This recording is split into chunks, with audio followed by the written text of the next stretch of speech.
Okay. Hi there. I'm a paramedic with BC Ambulance Service, and we're on strike. My name's Gavin Hendry, and I'm a paramedic at Station 151 in Cumberland.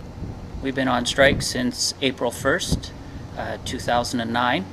The strike's been going on 4 months.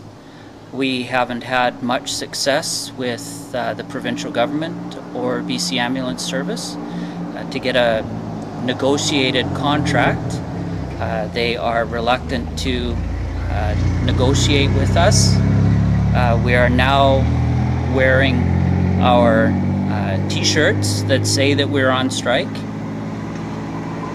and we're trying to bring awareness to our cause, and it seems that things have worked in the last while with our on strike stickers on our ambulances, some different adventures that paramedics are doing around the province.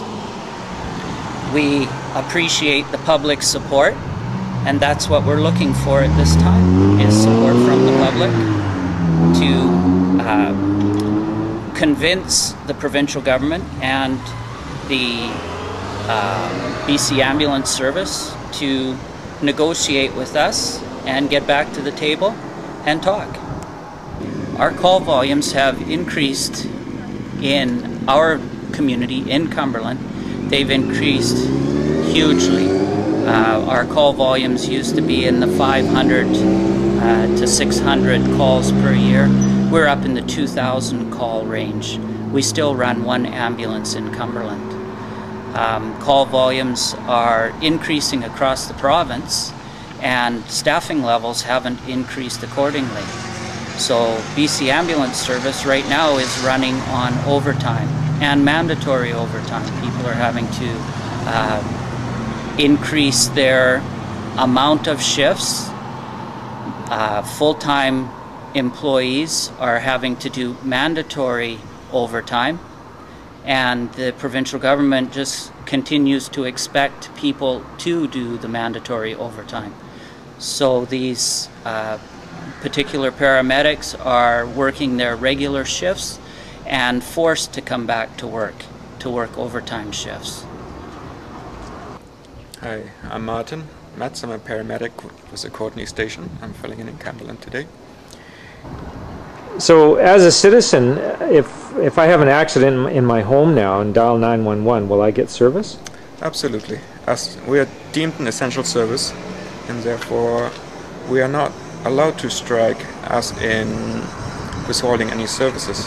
When it comes to patient care, we will be there, and so the strike itself really only affects putting up banners, trying to let the public know what is going on, that lots of the paramedics work for $2 an hour until they get a call. Did you say $2 an hour? Yes, $2 an hour. Especially new paramedics, when they first get hired on after they get out of school, have to go to a remote station where they get paid $2 an hour and travel long ways to get there for a minimum of 6 months before they can move on, and that hardly covers their fuel.